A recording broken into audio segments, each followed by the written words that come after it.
Good afternoon, and welcome to the Justice Reinvestment Advisory Council meeting. My name is Chris Goff. I serve as an Associate Justice on the Indiana Supreme Court, and I have been designated by Chief Justice Loretta Rush to serve as Chair of State JRAC. I hope that everyone has had a great start to 2022, and I'd just like to say how excited I am to work with each of you.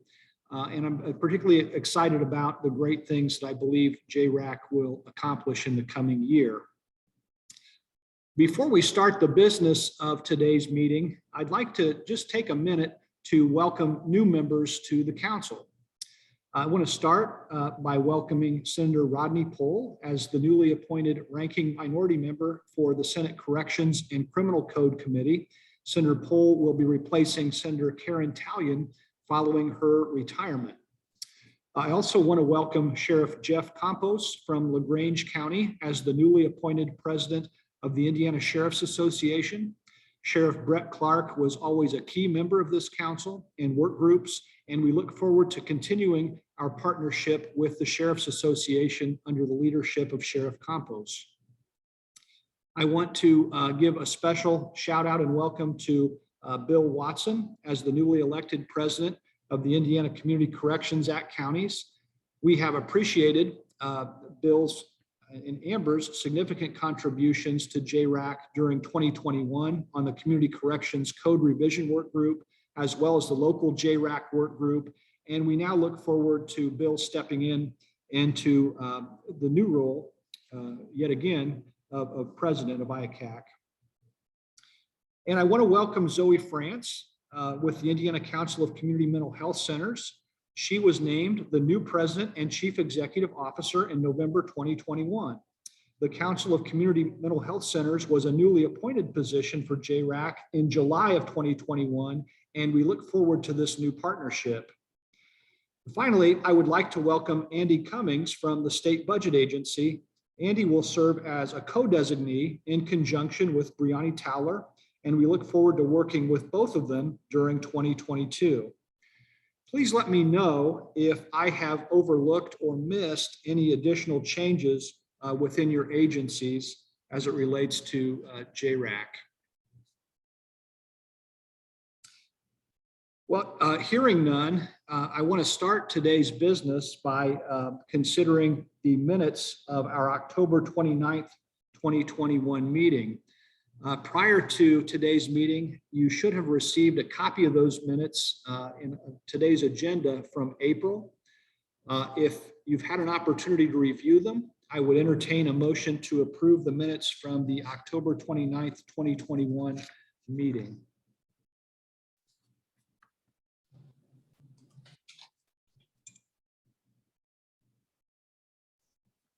Justice Goff, this is Doug Hunsinger. I'll make a motion to approve the minutes.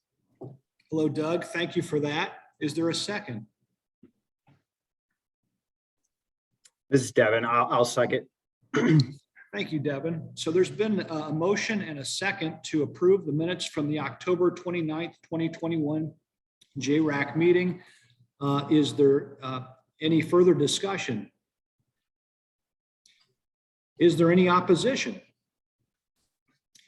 Hearing none, then the minutes will stand approved as presented. Thank you. So the next agenda item is a report out from our JRAC work groups. And the first report out is scheduled to come from the Racial Equity Work Group. Bernice was not able to join us today, but Steve Luce, as co-chair of that work group, is present. Steve, are you able to give us a quick update as to the progress of your work group? It's going to be a quick one because the meeting they had last week, I was actually out of state for a funeral, but looked at a couple things. Just to kind of repeat a little bit, there was a contract that Dr. Lauder was signing to do research on racial disparities in the criminal justice system. So moving forward, we're looking to get letters out to 8 counties so that the local JRACs can weigh in on the participation in the study. Mary Kay, did I miss anything? Because I know I wasn't at the meeting last week other than kind of reviewing the minutes from the prior. No, sir. I think we're ready to send those letters out. I think one of the things that we were in need of was the contact information for the local JRECs, but I believe we have the chair and the contact information for each of those counties that is going to be invited to participate. So that letter will be distributed probably next week under Justice Goff's signature. We'll have to work with Dr. Lauder to see how much time we can give the counties. My sense is that the counties will need to take this to their local JREC for review and consideration. And depending on what their meeting schedule looks like, it could take a little bit longer than we might hope to get a response from them. But we definitely want to make sure that we give them enough time to review the invitation. Okay. Thank you, Mary Kay. And that's my report. Justice Goff, happy to answer any questions if we can. Thank you. Are there any questions for Steve or Mary Kay about progress of the work group since we last met? Well, not hearing any. Steve, I'm not sure what your loss was, but I'm sorry for it. And I just want to thank you for your participation. It really is appreciated. And it really does a lot to advance the work of this collaborative group. So good to see you, friend. Thank you. The next item for consideration is a report out of the JRAC Indiana EBDM local JRAC work group. And just very briefly, for my part, and for anyone who might be listening in or might be new to JRAC, over the past 18 months or so, there's been a concerted effort with all three branches of government to create a group much like this one in every community in the state. And so there was legislation passed that created a local JRAC in every county that is really comprised of all constituent members of the criminal justice system. That statutory infrastructure is designed to allow for our state group, this group that's meeting today, all of us, to meet together and talk about things, criminal justice system from each of our particular perspectives, and really provide meaningful assistance and have a really effective state and local partnership with these local JRACs as they come online. And to that end, we have been working with a national criminal justice expert that you're going to hear more about from Angie in a few minutes, to develop some technical assistance for our communities as they really figure out what local JRAC is all about and how to use it to improve public safety and community well-being in their counties. So we've had 2 informational videos or webinars, and we're planning a third that's going to take place probably next month. And as we continue this really important work, everything that you do to lead your state agencies and give direction to your constituent members and localities is really critically important. So thank you for that. And with that brief introduction, I'm going to ask Angie to give a little bit more detailed report out of what we've been up to since we last met. Angie? Thank you, Justice Goff. From our last meeting was held on December 15th, just prior to the second webinar being presented later that day. We did have 200 people register for the second webinar, which was focused mostly on how different jurisdictions went about implementing their local JRAC. We received 71 evaluations. They're primarily very highly rated. The comments on the evaluations indicated that they would like to have more time dedicated to understanding how to complete the annual tool or annual report that we'd sent out, and others expressed that it was still kind of geared for those in the beginning stages, and they want more of that information on how they should proceed after they establish their local JRAC. Other comments included some reassurance at seeing how other counties have implemented their JRAC, and the webinar helped them weigh their options for creating their local JRACs as they move forward. So many of them are starting to schedule meetings, what we've heard from in the county, that happened either in December or later this month. So they're still working out some of those details. Webinar 3, as you said, will be coming in February. We'll hope to get a date confirmed next week. The focus on that will be then from that, more specific on areas of local JRAC work and how they agreed on what they're working on, how they prioritized, what, went into all of that, how they overcame some barriers. So the annual report piece, we've only received a handful of those entries. They were emailed out to everyone that attended webinar 2, where we went over parts of the sections of the annual report. The link and the PDF of the report were emailed out to all those in attendance for webinar 2, and it's also now on the website, on the local JRAC website. So reports aren't actually due till the end of March. However, we did ask that if they were able to complete those sooner to help inform the technical assistance options that are helping the Center for Effective Public Policy and Mimi Carter helping us develop.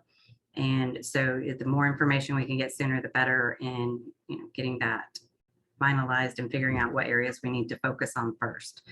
I think the other part we kind of talked about a little bit, we are working on a directory for local JRAC contacts. So that should be live sometime next week. Also, we have a website, or I'm sorry, an email address on the website that for JRAC, if there are questions or information that people are trying to get to the state team. So we've put that on the website as well. So we're moving along. That's all I have. Angie, thank you as always for your diligent work to put this really to add form to this and to help it take shape and be of assistance to our communities.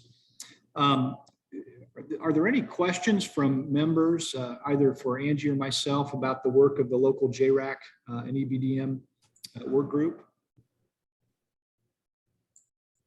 Okay, hearing none, I'm going to go ahead and move on to the next item on the agenda. We've got a very busy guest who's joining us today, and I want to welcome Representative Greg Steuerwald to JRAC, which is quite honestly largely the product of his hard work and his vision about what criminal justice can look like in Indiana. Representative Steuerwald has asked to present to JRAC today in order to provide an overview of his desire to significantly enhance behavioral health resources for justice-involved persons. He would like JRAC's support and assistance in developing proposals for the 2023 legislative session that will provide needed services for persons in the justice system or diversion when appropriate. And I'm going to call on him to just share with us a few of the highlights of items that he thinks are important to those efforts and distinguishing between certain groups of people in the criminal justice system. Representative Steuerwald. Yes, thank you, Justice Goff. You did an even better job than I can do about explaining kind of what we want to delve into. I've spoken to some of the groups, especially the Sheriff Association, about mental health issues in the jails, and we've done a pretty good job in the justice system with things such as recovery works. And last year we had a bill that enabled incompetent people deemed incompetent to stand trial to be removed from the jails for restoration services. But we still have a mental health issues in the jails, and as hard as they try, it's just not the place where they should be. So I've spoken to the speaker. I have his support on doing a comprehensive review of how we can best deal with people with mental health issues in the jail on a pretrial basis. I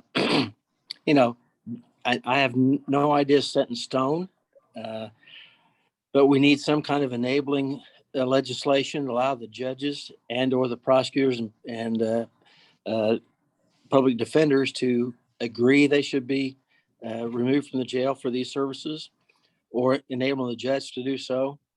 We have to have somebody that's going to help make that decision and recommendation, probably in some instances. And then lastly, we're going to have to definitely enhance placement options for these people. That's kind of it. very broad, but I need help from JRAC and anybody that would be interested in helping me. I would really appreciate it. But as you heard me say a million times, I go to the experts, and you guys are the experts. But I'd like whatever form you want to take it, a subgroup or sub-working group with me to deal with these issues. I would really appreciate it. But I envision it as being a fairly comprehensive bill that's going to deal with these from step one all the way through to the proper treatment, hopefully. Thank you, Representative Steuerwald.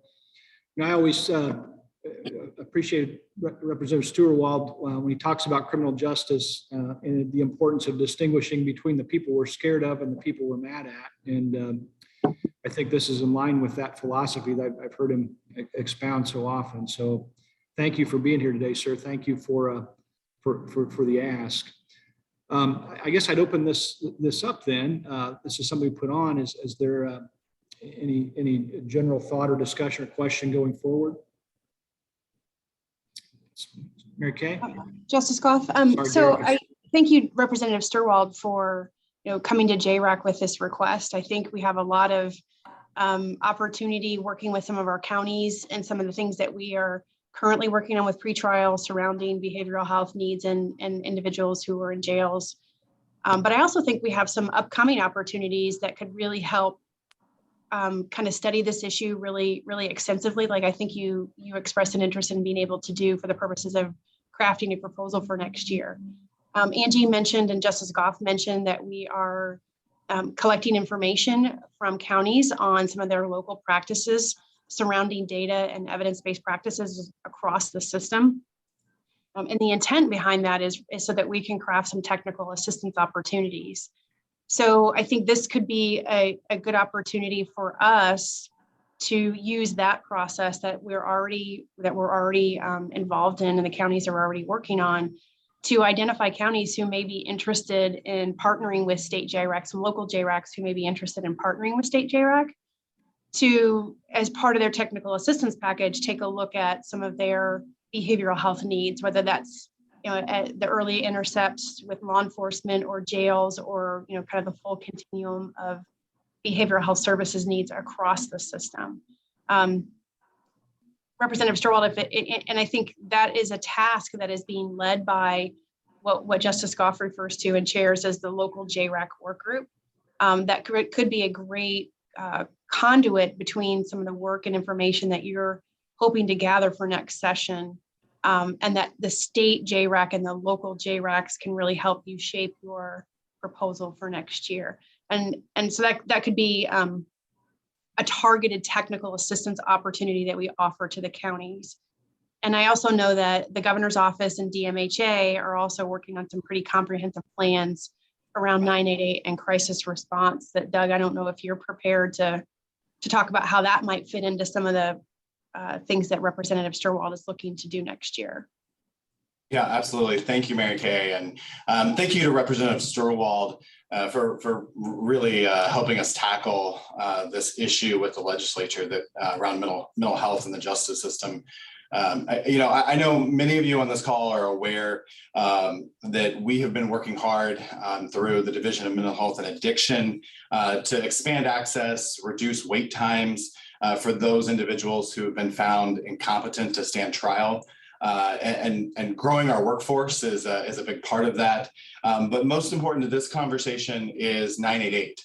And so our administration's response to the federal 988 legislation has really been focused on three pillars to lead that crisis response, which is having someone to call, someone to respond, and somewhere for individuals to go. And that is, 988 is not just for the justice system, but should have a huge impact on relieving, being a pressure valve for many of those individuals who are in crisis. And right now, the only response that our communities can provide is that law enforcement response. And so being able to dispatch these teams to first and foremost divert people very initially from the justice system is very important. But also then these teams can begin to help law enforcement and then also serve as that infrastructure as we look at how we divert these individuals at each step along the way of the sequential intercept model. And as those of you who've worked on some of these issues before know, our next level recovery effort has partnered with the Office of Court Services and implementing the sequential intercept model around addiction. And so being able to then layer that on to the mental health side of things is really going to go a long way. We won't have to ramp up in all of our communities as we already have individuals who are trained in the space. So I want to take a moment to introduce Dr. Chris Drapo, who is at the Division of Mental Health and Addiction. He is leading the implementation of 988. Again, 988 isn't going to solve all of our problems, but it is going to help build that infrastructure as we work through the processes that we need to deal with individuals at each step along the way. So Dr. Drapo is going to join us in not just in local JRAC, but also he'll be a fixture here at our regular JRAC meetings from time to time. So I'd be happy to take any questions, but we're really looking forward to this. And thank you, Justice Goff, for your leadership and for Representative Sturwald for tackling what is going to be a huge effort this next year. Doug, thank you. And Dr. Drapo, thank you. It was wonderful getting to chat with you a little bit earlier about the work that you're doing and how transformative this could be to the justice system. I had indicated before we heard from Mary Kay that would open this up for a few questions, and Derek Mason has been waiting patiently since then, so I want to make sure that I turn to him, and then certainly love to hear anything additional. Dr. Drapo, or I see Dr. Doss is here. Always appreciate her input in these conversations, so welcome to both of you. But Derek, please. Sure. Thank you so much. I just wanted to speak briefly that I think this is obviously, I think we all agree this is very important, and we're very happy that the legislature is looking at this. I know you've had conversations, Representative Sturwald, with Andrew Cullen, who works with the Public Defender Commission, and with me, and we would be happy to support any efforts that you want to move forward. And then we also have, as I mention all the time, we have our data analyst on staff that's also has his PhD, is phenomenal, and we'd be happy to lend any sort of research or statistical support to you that you would need from the commission. Okay, thank you. Any other questions from members or designees? Justice Goff, Steve Luce.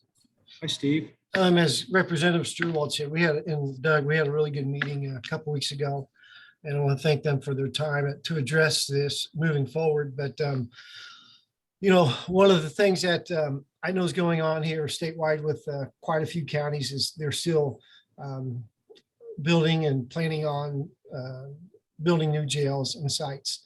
And to me, when you look at the gap or this topic of mental health and what we're really going to see what this thing looks like, I don't know. I'm very, I just want to make sure that moving forward, that I think to conduct or create a piece of legislation like this statewide, that's going to address a lot of things in the county jails and transitioning to the communities, that's I just feel real strong about a statewide needs assessment on mental health for solutions that would address any of the systems mapping, population needs or studies or resources, or how do we fill the gaps. So I really feel like I know building a jail project, you know, this would almost be like doing some type of fiscal study or just a statewide county jail needs assessment on mental health. Because I think to invest this amount of money into something, we want to make sure we get most of it right off the bat, because it was obvious, you know, we had a lot of things going on when 1006 was introduced years ago, and then the level 6s, and data is so important. I hate to miss something, but I think just investing into some type of statewide needs assessment on mental health in the county jails would be very helpful in making sure we have the right solutions, plus just additional information. Hopefully our jail data transformation project, where we integrate all 92 jail systems, will be complete the third quarter of this year. So just a couple comments here or concerns I have. Yeah, thank you as always, Steve. I think those are excellent points. Justice Goff, I just add, Greg mentioned to me that he wanted to pursue this, and I feel like I've been in this conversation a dozen times in a dozen different committees, and so I'm pretty excited that I think bringing it here to JRAC and with Greg's leadership, we can actually tackle it and have a positive resolution. So I just want to go on record as Mental Health America, be very supportive and happy to participate in any way we can. Steve, your support's always welcome and very much appreciated. It's great to hear. Yeah, so anybody else? I mean, this is a huge subject. I think all of our constituent groups have had interests from a lot of different perspectives in this for some time. The chief just gave her State of the Judiciary address a couple of days ago and featured this very prominently. About a third of the speech was kind of addressing this. I know she relied very heavily on the concerns of the sheriffs, as expressed most recently by Sheriff Clark, about this being just such a really terrible problem for the sheriffs. I had the opportunity to travel with him to Logansport. I think Sheriff Campos was there a couple of years ago, right before the pandemic, and really witnessed where some of the bottlenecks are. But I think this is a great opportunity to get things right. And the 988 expansion is really going to perhaps make this a change that can be sustainable for decades to come. So I'm excited about it. So, Mary Kay, you'd mentioned before about perhaps the value or the wisdom of considering signing some of this, fleshing out to a work group. Want to maybe explain that a little bit more? I would be happy to, Justice Goff, but I think Ms. France has her hand up and may. Oh, I'm sorry. I didn't mean to. Oh, yeah. Hello. Hi, it's okay. Thank you. And thank you, Representative, for having this discussion. I do want to share on behalf of our members, the 24 community mental health centers, that we want to be part of this solution as well. And we really would like to see changes take place that have to deal with when services are done in the jail and then that discharge happens, and having that bridge, because I know personally, and then also from others, when we don't have that bridge in place, that is where people are really falling through the cracks and taking their lives. And so if we could have that discharge component be a part of it just as much as the jail services and building the system, our members, our community mental health centers want to be part of that solution. Thank you so much for your work on this and whatever support we can offer and develop to be part of that continuum.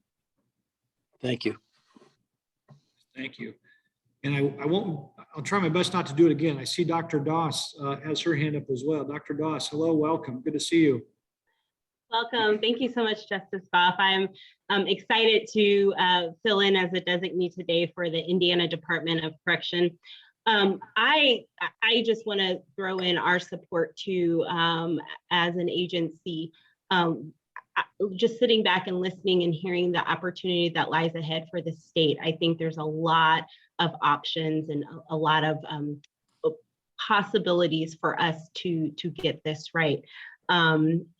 I love the idea of a comprehensive approach, looking at all the options that are on the table, diversion programs, treatment providers, connections to care and continuity of care, just as Zoe mentioned, policy, how do we do medications within jail systems. A lot of times the Department of Correction will take folks from county jails as safekeepers just to ensure that they have the care and the treatment that they need in a safe environment. So if we can support, contribute, be a part of any solutions that will ensure our counties and localities can do that work before coming to us or in partnership, we would be a fan of that.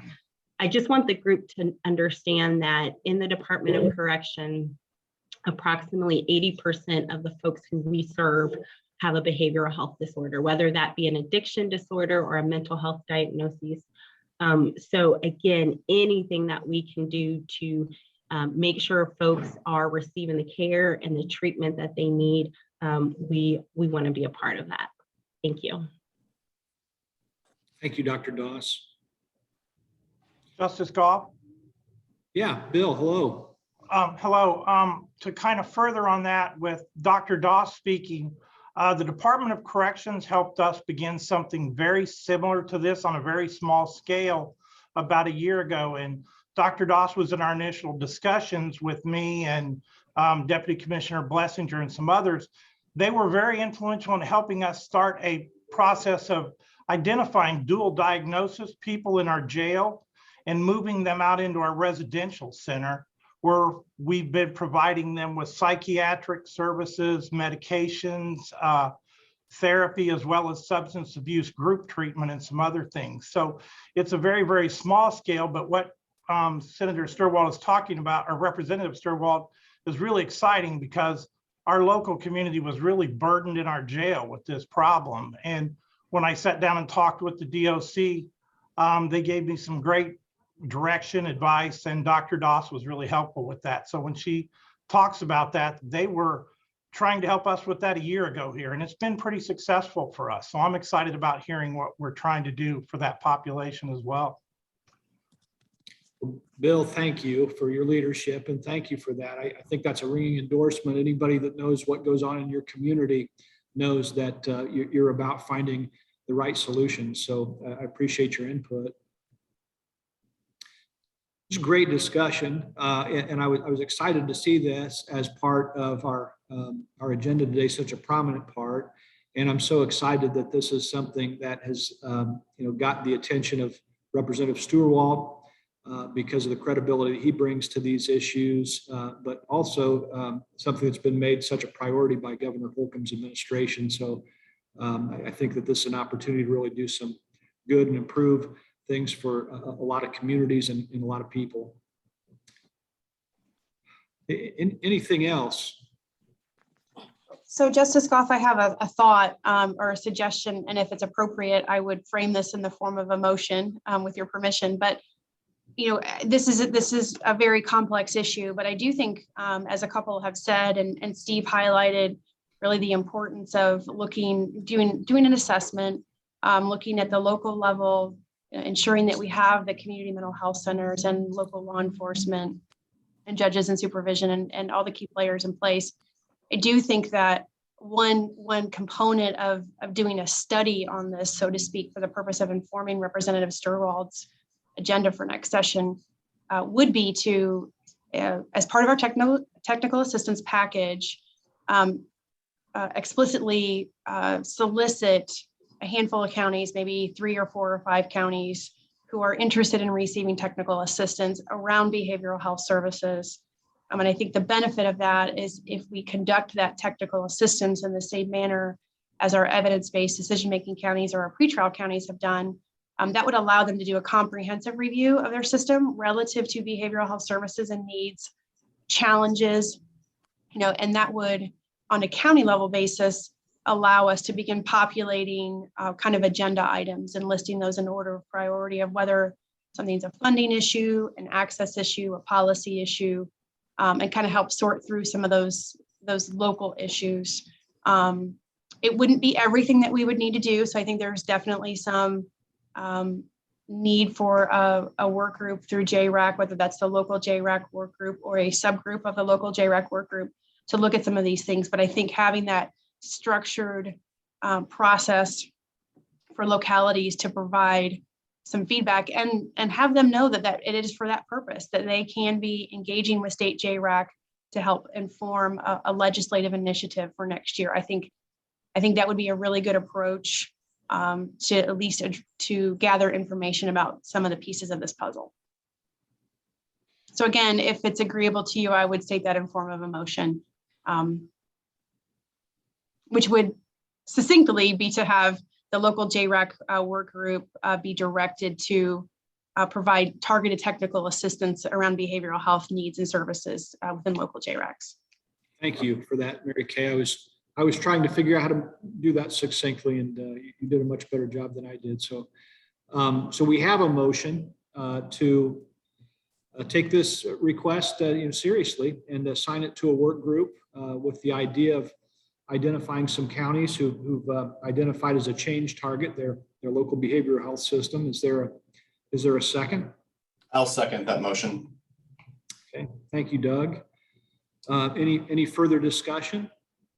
Justice Goff, just as we're moving forward, if we do go to a group to move this forward, I just want to keep in mind, it was kind of like, I go back to the jail data project and how we approach that to come up with a good solution. That I don't want us to tie our hands to just a small amount of counties that represent the whole state of Indiana that, gives us a picture that we may not see, or we may lose something still. That's why I kind of stressed a statewide needs assessment, whether the group would maybe down the road recommend, because we did like an RFP, or if I know there's a lot of mental health money out there, but this could be a very intense study. And investing in being upfront, I just want to make sure we get this right the best we can. And not to say Mary Kay's proposal is not out of the word. I just want to make sure, again, as we approach this, being on several projects over the years and data, it's just how counties do things differently. I just want to think we've learned our lessons a little bit and make sure this is a good, solid approach in getting needs assessment surveys done and fill in the gaps. No, Steve, and I just want to say this for my own clarification too. When I heard Mary Kay's motion and your earlier, I think very legitimate concern, I did not see those things as irreconcilable, but I was looking at those through the lens of the work that we've been doing to try and roll out the technical assistance to the local JRACs, such that one of the things we've been trying to discuss is we're developing a needs assessment that is county specific, that would allow a county that is looking at a very specific problem to that county, and they want to prioritize that as a group of local stakeholders. This is their thing. And so there would be the opportunity for some counties to really identify this particular issue as one that was of great importance to their county, that might be interested in a county to roll that out. But that does not mean at all that we could not simultaneously or in conjunction with that conduct a larger needs assessment that would be statewide, as you suggest. Okay. I think that's a great idea. But the idea of the local JRACs was largely that you would allow kind of local needs to drive what we do. So we would be responsive to the needs of localities and be able to have kind of the same kind of conversation at the same time. Rather than have 92 different counties talking in different ways. This was just sort of a vessel through which to have multiple discussions. But what I meant to say, if I wasn't clear, was I hear you, and I think that that's a very important concern that we should keep in mind as we move forward with this, so that Representative Steuerwald can have the best informed proposal for a legislative package that he can have. Thank you. Thank you. Anything else? So we do have a motion and we have a second, and I'm told that we do need to have a roll vote for this. If there's anybody that needs to abstain from that, we make a record of that, but I will be calling for a roll vote then in support of Mary Kay's motion. Anyone need to abstain? I do. Okay, Brianny's going to abstain from the budget office. Right. Very well.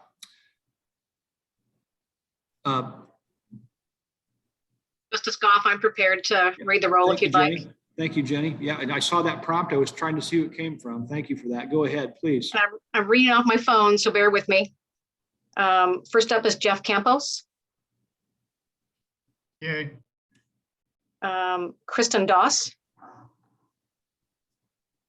Yes. I noticed that Jay Chaudhry's here. So Jay, would you like to vote? Yes. Judge Delahanty, Yes. Zoe France, Yes. Troy Hatfield, Yes. Mary Kay Hudson, Yes. Doug Hunsinger, Yes. Derek, you're still here, right? Derek Mason, Yes. Steve McCaffrey, Yes. Devin McDonald. I think Devin was going to drop off for a second. So Conflict, yes. Michael Moore, Yes. Chris Naylor. Yes. I'm probably going to say this wrong. Senator Paul. Said it right. And yes. All right. Dustin Renner, who is proxy for David Bodorf. Yeah, due to I came in late to the discussion and had a prior meeting and out of deferral to David, I'll probably just abstain from voting as well because I wasn't privy to the entire conversation. Yep. Brian E. Toller. I abstain. She abstained, Oh, Jen. I'm sorry. Yeah. I knew that. And Bill Watson. Yes. Did I miss anybody? Okay, those are all yeses. So Greg Stewart, I think you've got some support, some multi-branch, multidisciplinary support for the idea. So thank you, sir. Thank you for your willingness to take this on. And we're going to be working really hard to give you something that's a consensus approach that this group thinks is going to be of benefit to Hoosiers. Very good. I appreciate the discussion was very good. As I've said many times before, data collection, pardon me, in order for us to make good decisions is essential. I appreciate the discussion on that. The more data we have, we can never have too much data. I'm not looking to reinvent the wheel. If we have the infrastructure some places where this is going to work, that's fine with me. I want to avoid duplication of services so we can have our best efforts for the dollars that we have. But I'm very excited about this, and I really appreciate JRAC's consideration and their motion. So let's get started. Well, thank you, sir. Look forward to working with you. Okay, thank you. Have a good weekend, everybody. You too.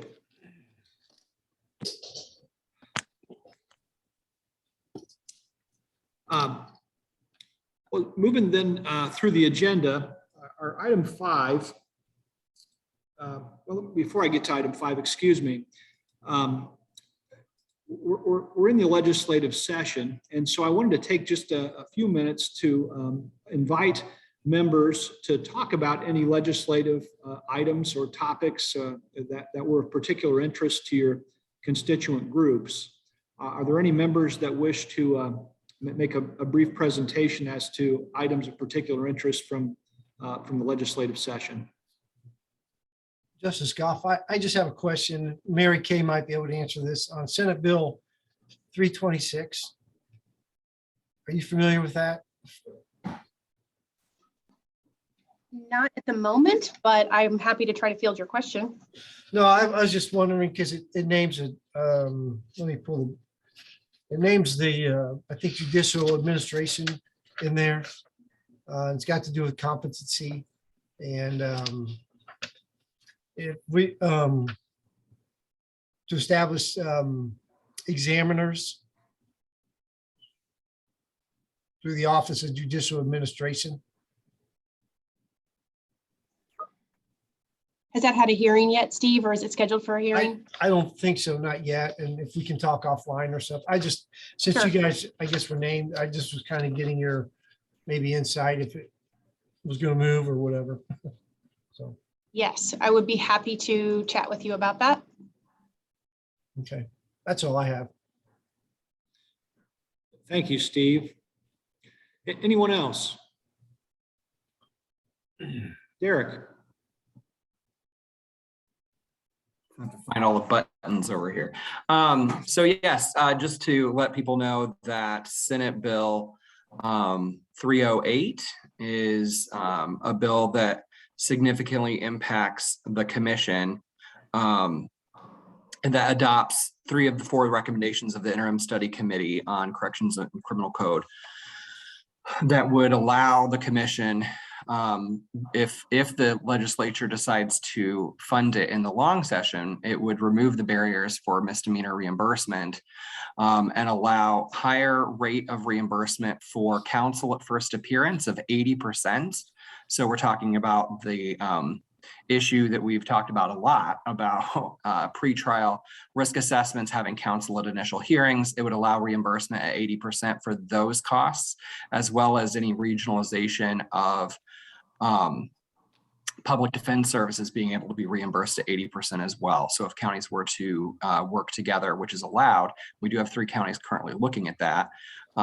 So those are some pretty big significant changes. It would not be in place according to the current draft of the bill until July 1st, 2024, with us asking for funding for those things in the long session, next session. But hopefully we can fix the policy piece side of this session. So if anybody has any questions or you would like to support that effort in any particular way, feel free to follow up with me and Andrew Cullen. But it's an important bill, I believe.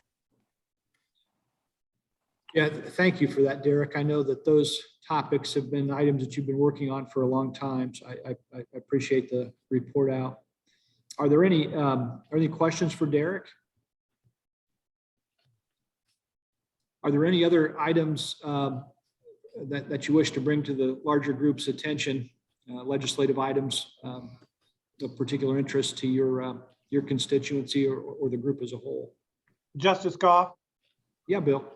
Yeah, there was 2 bills introduced that have the potential to change the makeup of the Community Corrections Advisory Board by removing certain members of the community and giving authority in one bill to the local executives to remove members from the board or not reappoint people. So in some cases where some of the local level community corrections boards have accepted or adopted the role of becoming the local level JRAC board, that could force some of those boards to go back and reorganize if one of those bills passes in its current form.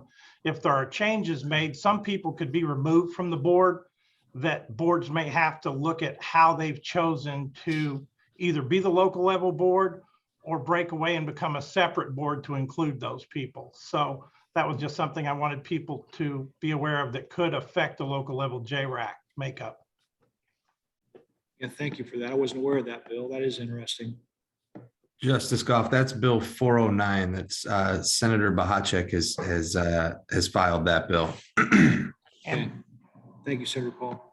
There's also one in House Bill 1075. There's a section in there as well that would impact those boards. Senator, I don't know if you had seen that one or not, but it's there as well. Well, anything else, folks? Justice Goff, I don't have anything specific to report. Our office, just as a matter of process, reviews and watches bills of interest to the judiciary. And we do have a legislative update that is publicly available that's on our website that if members are interested, they could subscribe to. We typically will update that on a weekly basis with information about what has occurred at various hearings held through that week. It's a good point, Mary Kay. Thank you. I love this group because it allows you to get the best information from everybody you work with. And that's kind of the way I grew up in the criminal justice system. It's easier to manage when you're in one community, but here it's much more important, I think, to stay abreast of what's going on among our different constituent groups. So we are happy to share our information with you folks. If there are no other items, legislation specific, I now want to move on to item 5, which is an invitation to each of you to make any report out that you'd like to on behalf of your organization that you think might be of benefit to JRAC as a whole. Are there any report outs from any members?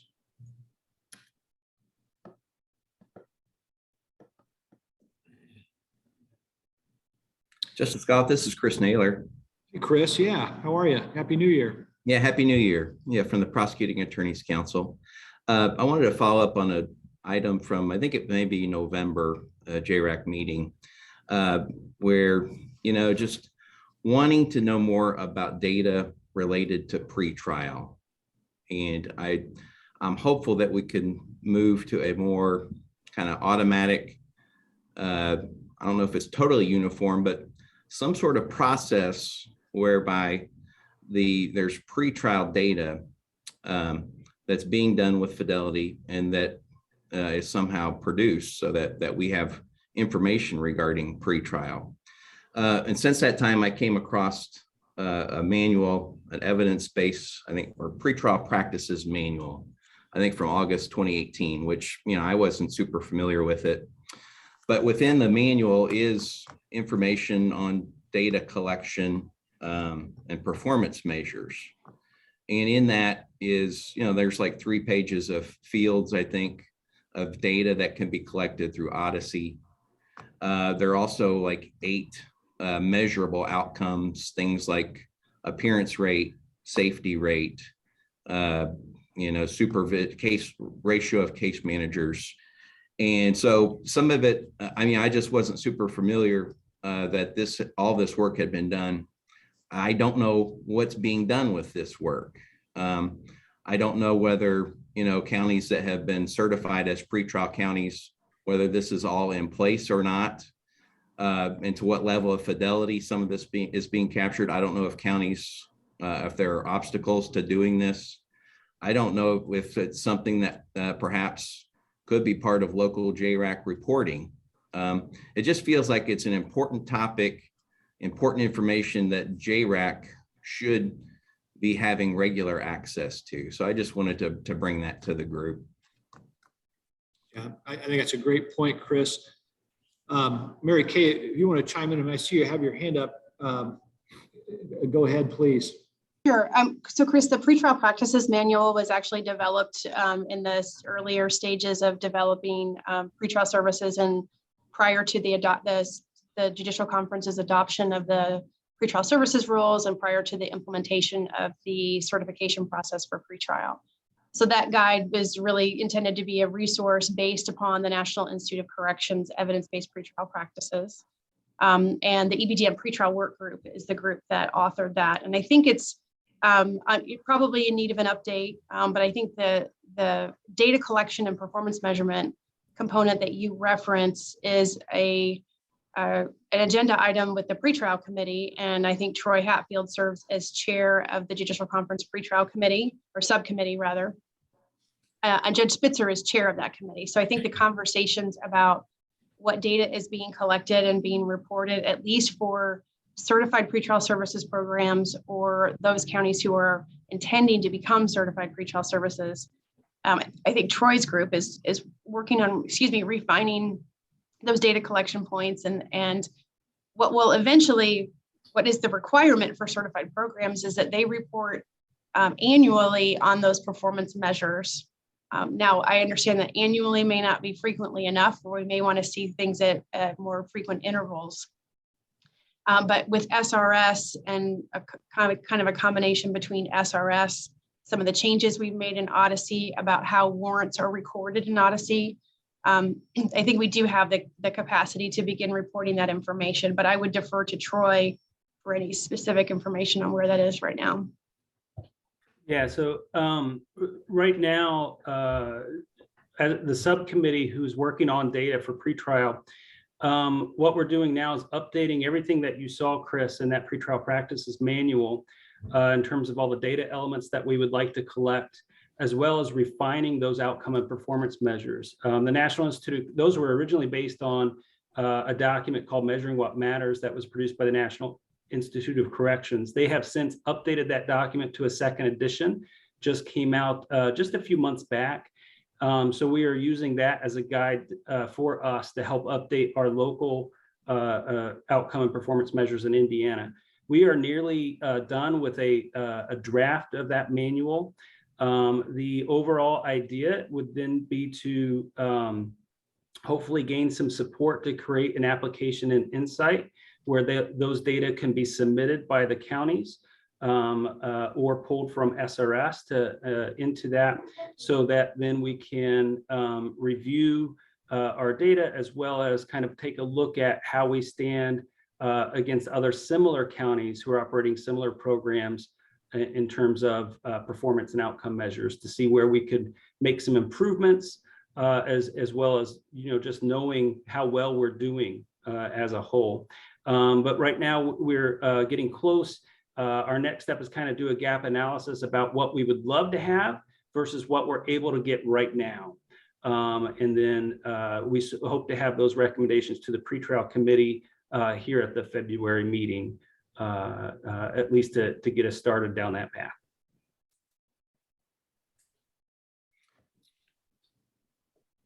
I really appreciate the information. It's just important data that I think we need to have a handle on and have a process so that we're all able to see this data. Yeah, I think that that's an excellent point, Chris, and I appreciate you bringing that up from a previous meeting. You know, when people ask about what the local JRAC is, I always try to keep it simple as I can and say, you know, we envision local JRAC as being kind of a one-stop shop for your local justice needs when you're looking at anything to do with your system. What it would be nice going forward is if the work, and we put together that pretrial committee very carefully, and we had a discipline team made up. When kind of the policy experts like Troy are looking at an issue like that, once you get a finished product, Troy, it would be really nice to be able to just sort of put that work on that local JRAC website, so that a county that's going into the certification process for pretrial, or a county that's contemplating how serious the need is, what the priority should be for getting our pretrial services certified, that would be kind of a good discussion point for the local judiciary, the local prosecutors, local public defenders, whoever wants to drive that conversation, to point to and say, this is kind of what we're measuring. That's, it's a lot of work to put something like this together initially, but that would be really a neat feature and a neat way to share the information that you all are compiling for us with the folks that could benefit from it. Justice Goff, one thing I would add is that, you know, to the extent that we're in a position to be able to publish any of the annual reports or any interim information from the counties, I think a really important component of that we need to stress is that what's behind those numbers, which there's so much variation in local practice, and that's true of any, you know, justice initiative, but particularly true in pretrial, as counties are developing policies and procedures, and they've identified target populations and how they're doing supervision and those types of things. So, you know, the numbers are a good indicator of, you know, general levels of performance. But I think one of the things that we certainly encourage working with pretrial services agencies is kind of that constant local level review of their own data, look at their practices.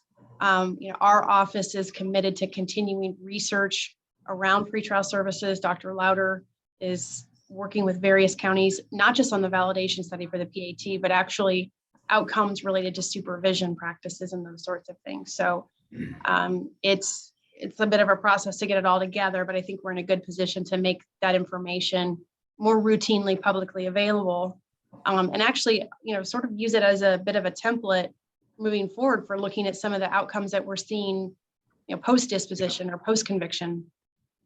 with various programs and services. Yeah, thank you, Mary Kay, as always. I suppose it's important to understand how to interpret that, isn't it? Yeah.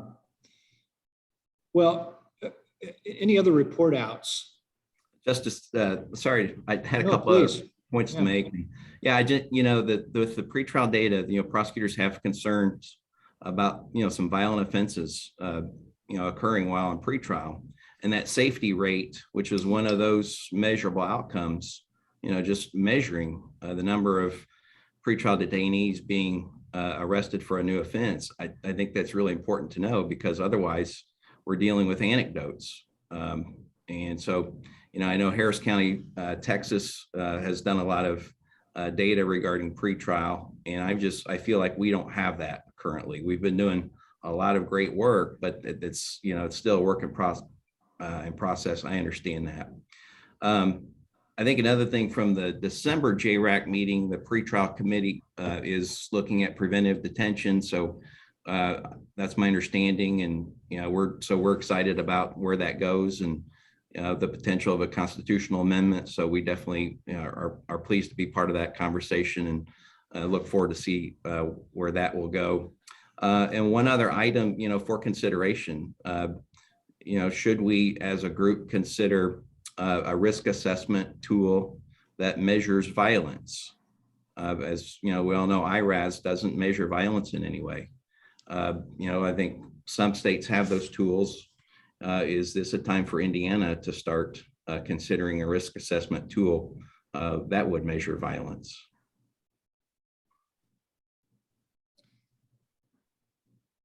Yeah, Chris, thank you. And I certainly didn't mean to cut off your discussion. Those are all excellent points. And my fear when I hear a report out from constituent members is that nothing, if there's not a specific request or call for action on something that none is taken, are you offering that then in terms of a motion, in the form of a motion to ask a work group, the pretrial work group, or some other work group to perhaps take a look at that in addition to or in conjunction with the work being done on the preventive detention aspect? Yeah, I'm fine with a motion. It's a little different on Zoom. We have these conversations and as a group to kind of flesh out areas of concern, and but if that would help with the process, I'm happy to make that motion. Sure. There's a second then, and as I understand it, the motion would be for the pretrial work group then, or the pretrial conference committee then, to look at, or be requested to look at the advisability of incorporating or utilizing a risk assessment, evidence-based risk assessment that's specific to harm or potential for harm. Yes, I think that would be the appropriate forum, but certainly I would defer to others if there's a more appropriate forum for that. Mary Kay? So Justice Goff, our office, and Michelle is the point person on this with the University of Cincinnati, is currently doing a validation study of the IAS and the IRAS. And this is a broader validation study of the entire suite of tools on the adult and juvenile side. When we started on that journey, and it's been a few years ago now, probably 3 or 4 years ago, Dr. Latessa came and met with us. Some of you may have heard that Dr. Latessa passed away this week. Unfortunately, it's very sad to hear that. But that was a part of the conversation with Dr. Latessa, which was, can we begin to look at collecting data for the purpose of developing a violence assessment tool, or a tool that will incorporate risk or predictive of violence. Dr. Latessa said that they could begin doing that. It would require a very large data set. It would require a fair amount of time. But he did sort of caution the group, and I've had conversations with him about this before, that certain activities, certain behaviors, such as violent behaviors, particularly random acts of violence, meaning that someone doesn't have a history of violence, are incredibly hard to predict.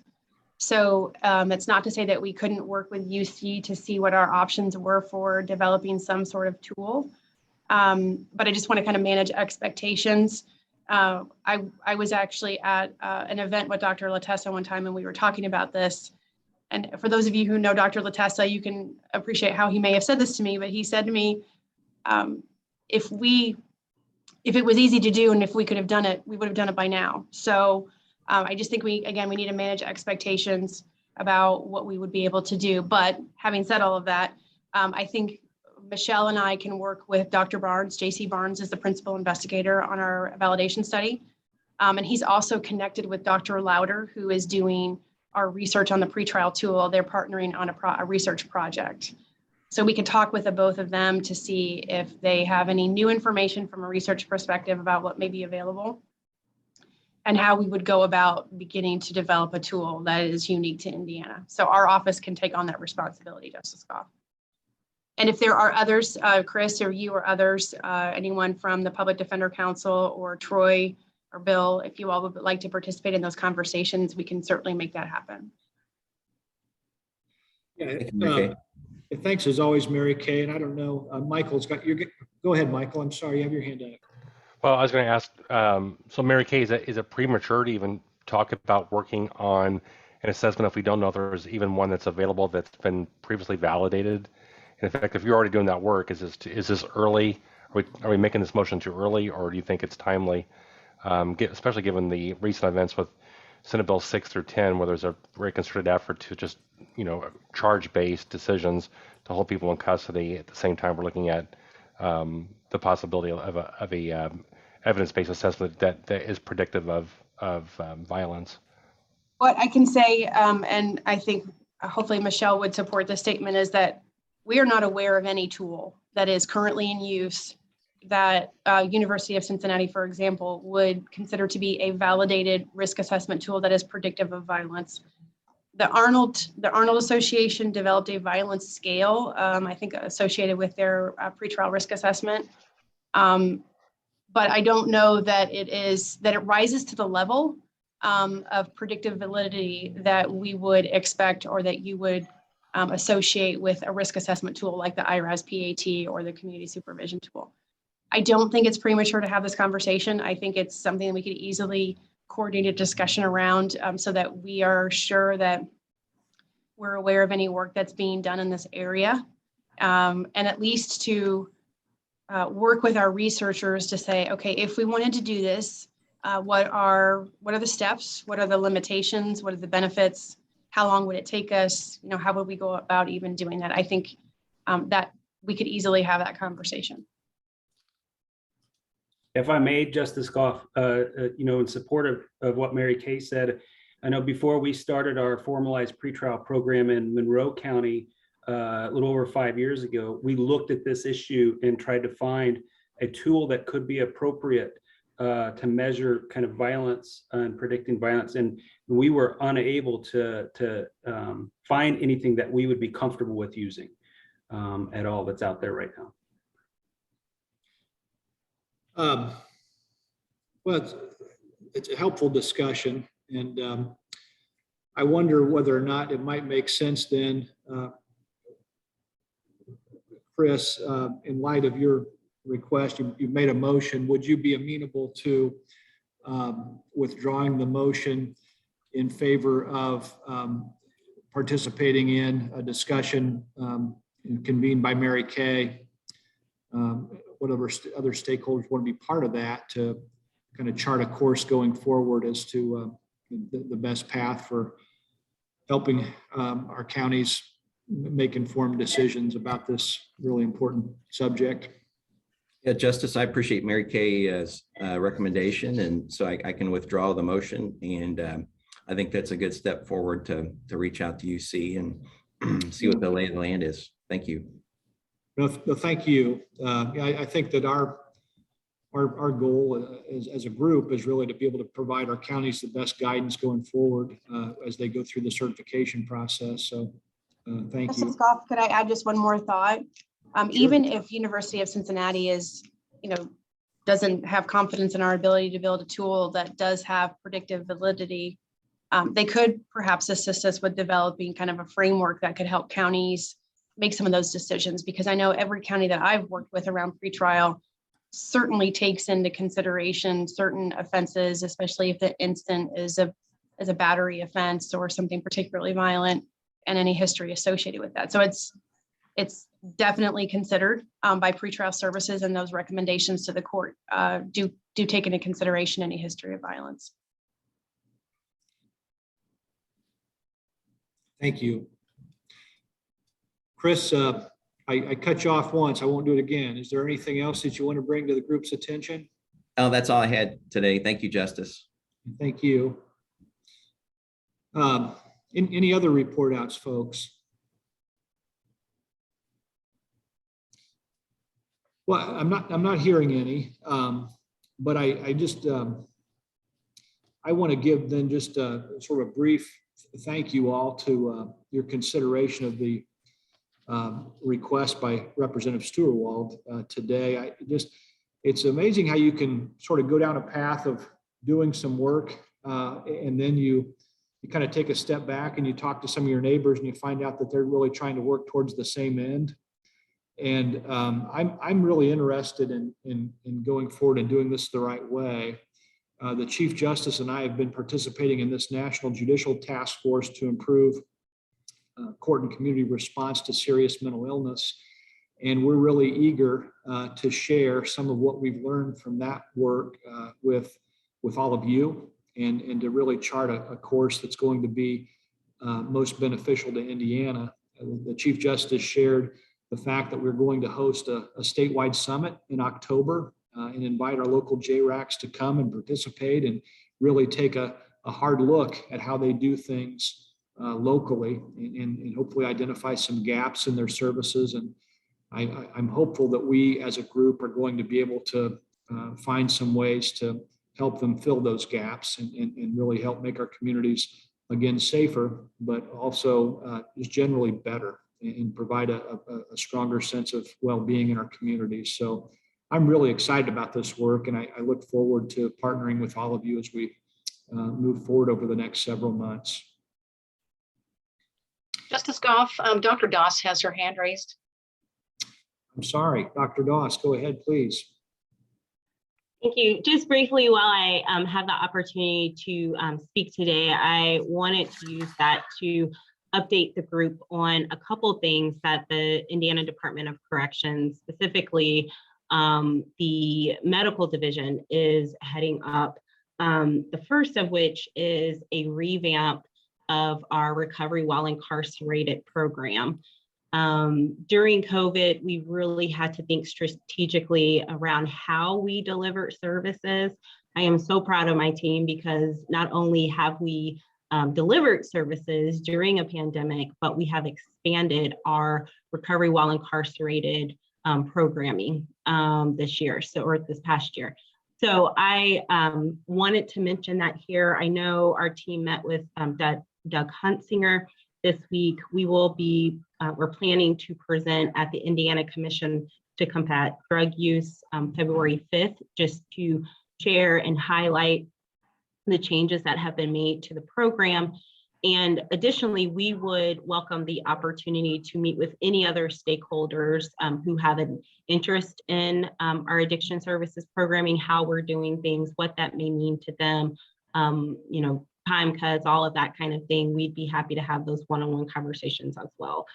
And as you know, I touched on COVID, I also want to use the opportunity just to kind of give a heads up of some information that I had to share, not only with our own agency, but with jails just this week. And that is that the Indiana Department of Health has run out of rapid test kits for, well, their stockpile has been depleted. So therefore, correctional settings, community, including community corrections, jails, prisons, we really have had to pivot back to PCR tests, which can take 3 to 5 days. So we know that there's going to be some holdup and some delays in the work that we do, but we're corrections, we've done it before, and we'll do it again. My hope is that this is just a temporary depletion, but for now it's an indefinite process. So state agencies like ourselves, larger jails, they will be moving to the PCR system. However, our other counties that may not have that ability may not have that same opportunity. So I just wanted to throw that out there, that we're still working on it. The pandemic's still out there, but we've got to still work through it nonetheless. Thank you, Dr. Doss. Are there any questions for Dr. Doss while we have her? Well, thank you again. Anything else, folks? Any other things for benefit of the group? Well, if there's no further business to be brought before the council, JRAC's next scheduled meeting is Friday, February 4th from 9 a.m. to 11 a.m. This meeting is currently scheduled to be held in person in the Office of Judicial Administration conference rooms, but may be reassessed based on health conditions. Information will be provided as we get closer to the meeting date. On behalf of Chief Justice Rush and my colleagues on the Indiana Supreme Court, I want to thank each of you for taking the time to participate in today's meeting and for your continued work serving our Indiana communities. Thank you all, and I hope you have a great weekend.